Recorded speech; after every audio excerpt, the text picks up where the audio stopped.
Hello, welcome. I am Meredith and I am here with our message for Tuesday, October 24th, 2023. We're tuning into the energy atmosphere, of course. We have the sun in Scorpio. The moon has moved into Pisces at about 4 this morning, and then the retrograde, Saturn, Neptune, Uranus, Chiron, Jupiter. I don't know if I left anything out there.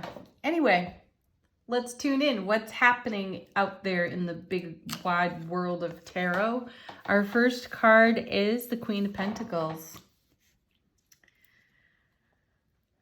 Very nice. Manifestation. The King and the Queen of Pentacles, they just simply dream awake whatever's required. What's in your dreams? What are you creating on your hearth? She is the queen of home and hearth. She looks after family, the children, of course. She is a great mother figure in tarot. And I think my favorite Queen of Pentacles comes out of the Sawyer's Path deck, because there's a thought bubble around the Queen's head, and she has something envisioned in that thought bubble, and she's standing in exactly that environment. So there's the message. What do you wish to create? How are you creating it? Are you investing your energy in it? What kind of words are you speaking over it? Coming with, we have the Six of Wands. Well, apparently we're speaking victorious words. This is the card of coming home to our own heart center. It's a card of victory and success. In traditional tarot, the card suggests that the character on the card has been away and is returning, and returning successful. Sixes in tarot are about harmony and balance. So I like the pairing here with the Queen and the Six of Wands. We're already victorious. We're already feeling successful. We have this kind of energy to channel into whatever it is that we're creating on our foundation. And we're in receiving. We're in receptivity here with the divine feminine energy of this Queen. Next, we have the Ace of Swords. Beautiful. Brilliant clarity, everlasting strength. And, you know, swords are about communication as well. So information incoming. And we had that in yesterday's reading. I'm going to pause here and share with you all that, excuse me, yesterday's reading became a full circle moment for me. I ended up listening to it with a really dear soul, and I saw how I had become that reading. I had the epiphany. I had a great moment of discovery. It opened up my way of thinking to going well beyond, you know, the confines of the box. I don't like to live inside the box anyway. I'm definitely an out-of-the-box thinker, though in some areas I can easily look for traditional ways to put new experiences into some sort of mental order. And I love how that got disrupted for me, and I loved being shown and having it pointed out to me that I was attempting to, based on belief system and program, make sense of a situation. And wow, just when I realized that I was living the dream of the reading, I don't know what else to call it. It was really, it was profound. It rocked my foundation in a big way, though it also set me free from some limited thinking. So I hope you all had an epiphany out of yesterday's reading. And the reason I bring this up is because I feel it here with this Ace of Swords. As I'm saying, the Suit of Swords is one of communication, which is key. I had not been communicating something that was important on my heart, and I was allowing fear to build around what I was not saying. So for the other person's perspective, it may have been something they had already come to peace with, but I was not at peace with it. So it was a bigger deal for me. Where in your world is that happening? So the Ace of Swords is here to remind us to communicate clearly, to bring brilliant clarity to a situation that may be kind of fogged over with belief system and programming. Check it out. So in this victory and success, and in this beautiful stream of manifestation and receiving from the divine all, how are you communicating about your world? What kind of strength are you bringing to the now moment? And are you connected to belief system and programming so as to make yourself seemingly comfortable? I guarantee you, yesterday's experience was anything but comfortable for me. It took me a long time to spit out what I needed to say for myself and to be heard and validated by somebody else, which was really beautiful, quite powerful. And yeah,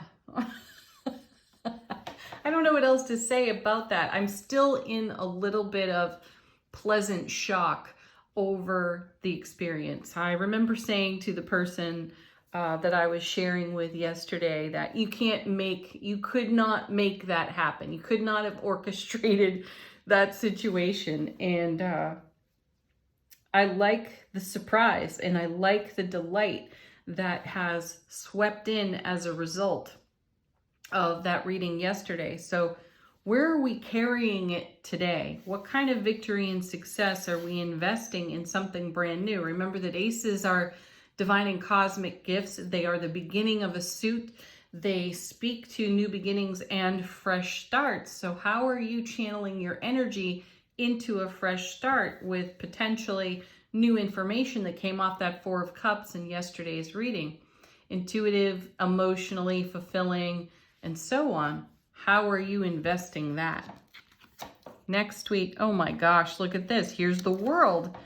What was I saying? You cannot make this stuff up. Here's the card of reward for all of your prior investment. I definitely feel this within my self-relationship today.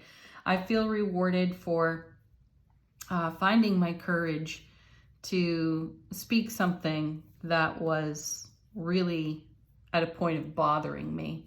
I don't really walk around bothered. So to be bothered and to be bothered for a long period of time is really kind of unusual. Though, how are we in the driver's seat in our experience? What if, I say with curiosity, what if this really is this life experience here on so-called Earth is a great big video game and you're the programmer of your own video game? Now, are you using the program that was handed to you, or are you blazing your own trail within within the video game? And then there's the World card, reward of all of your prior investment. What are you investing in your experience? Are you just going along to get along, or are you doing something wildly different? So I'm endlessly curious about many things. And yesterday's situation, I'm endlessly curious about that, because if I'm thinking about it, feeling about it differently and not projecting, what could possibly become? What surprise and delight awaits? What are you crafting and creating for yourself? And then we have the King of Swords. Great discernment. Now, if ever there's a king that does not fit the mold, the program, the belief system, this would be one of them. I love the King of Swords. Oh, and by the way, we've got Ace and King. So we've gone the beginning to the end of a suit here with the World in the middle, which indicates a very swift moving energy. We're not dragging our feet, we're not lingering, and nor is the momentum of the energy atmosphere. So the King of Swords is discerning, makes great decisions. What new decisions could you make today that is in keeping with the victory and success of the manifestations that are in evolution now. And let's flip the coin. What way could you be thinking small and minimizing the potentials? That's what I was doing. I was thinking smaller and minimizing potential. So what a great epiphany to be awakened to the simple fact that I was doing that. And now, what can I do different? What will I do different? That's a surprise even to me. Stay tuned. We'll find out, right? Let's see what's on the bottom of the deck. How is the universe supporting what's going on here? Our first card is the Knight of Cups. So the momentum, the momentum of love, the Ace of Cups is pure love, bliss, joy, happiness, overflowing. And this is the current that is carrying all of this energy along. And where's it going? Right into the Hanged Man. Pause for enlightenment. Stop what you're doing, pause, and be in consideration of your Ace of Cups in momentum. And, you know, where are you flowing right now? Where are your thoughts going? What decisions are you making? Are those decisions based on, you know, keeping the ego feeling safe? And is that in your best interest? Next we have Ten of Wands. I'd say probably no. So that's the Ace of Wands to the power of 10, just to give a good perspective on the card, because everybody talks about the Ten of Wands as a ho-hum, I must set down the burden. The Ace of Wands is ambition, drive, motivation, passion, creativity, skill, talent, all of it being engaged to the power of 10. So this shows us working hard, but are we working smart? Are we engaging smart? So Hanged Man, get a different perspective. Turn your world upside down. Turn certain situations and circumstances upside down. So I can recognize that while I don't walk around necessarily bothered, I was bothered by this one thing. And it was one thing that was flowing into my energy field, and it became perceptive to other people. That was uncomfortable too. So where could you potentially be thinking small? And there's no shame in discovering that. I know everybody wants to jump right on the bandwagon of positive thought, positive thought. This is positive as well, to identify something that could be minimizing our outcome and then taking an action that switches that up. Cool. Yes, because what does that create? Potential self-sabotage in the Seven of Swords. This is a card that's spoken over in tarot as one of lies, deceit, thievery, and such. So what are we robbing ourselves of as we allow ourselves to be burdened by smaller, limited thinking? Tough questions. Good questions, though, and positive questions. I know they're hard topics, and maybe we don't want to look at some of this stuff, though unless we do, we won't do anything different, so we'll just get same old results, which is boring as all shit, and we know it. All right, last card off the bottom of the deck, we have the Six of Cups. Beautiful. Come back to your heart space. You know, take a walk down memory lane. Do some reminiscing. Get nostalgic and sentimental. And then ask yourself, out of the nostalgia, the sentimentality, the walk down memory lane, are you on the path that you anticipated being on? Are you where you want to be right now? So pause for enlightenment on that and consider the directionality of your Ace of Cups in the momentum of this beautiful current of energy in the hands of the Knight of Cups. Where are you really going? And are you going there because it's safe? Or are you going there because you're genuinely curious and want to know something different, experience something different? Check it out. All right. Angel answers. Great deck for questions, confirmations, communication with your guides, angels, and ancestors. If you have a question, definitely put it to the deck while I shuffle.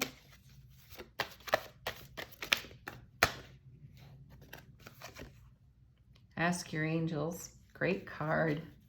You know, we're encouraged almost daily when we do these readings to pay attention to our intuition.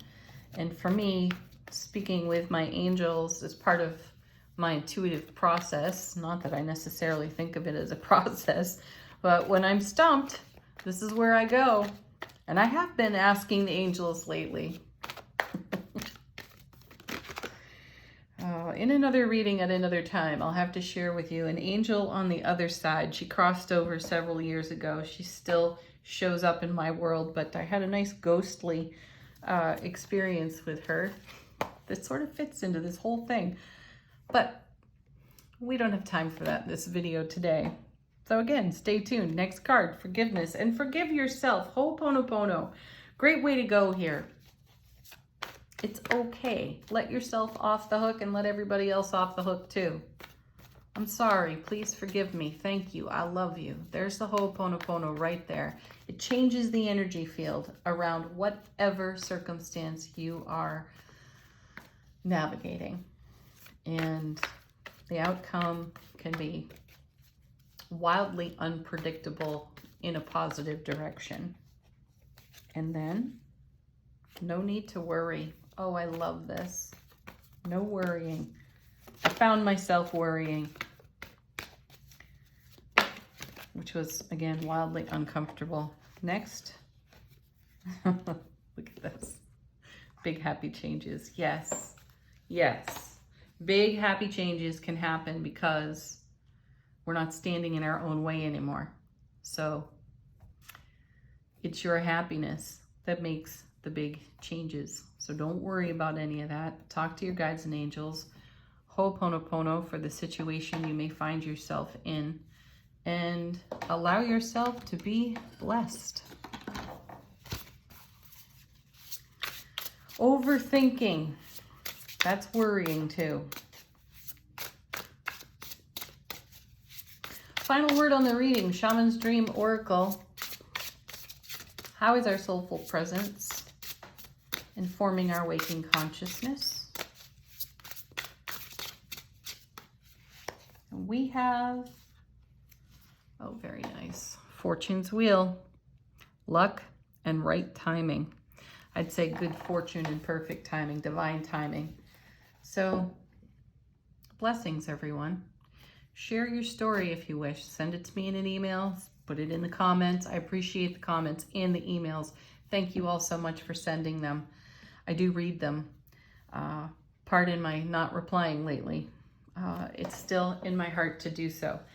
All right. Have a beautiful Tuesday. Peace, love, joy, happiness. Namaste.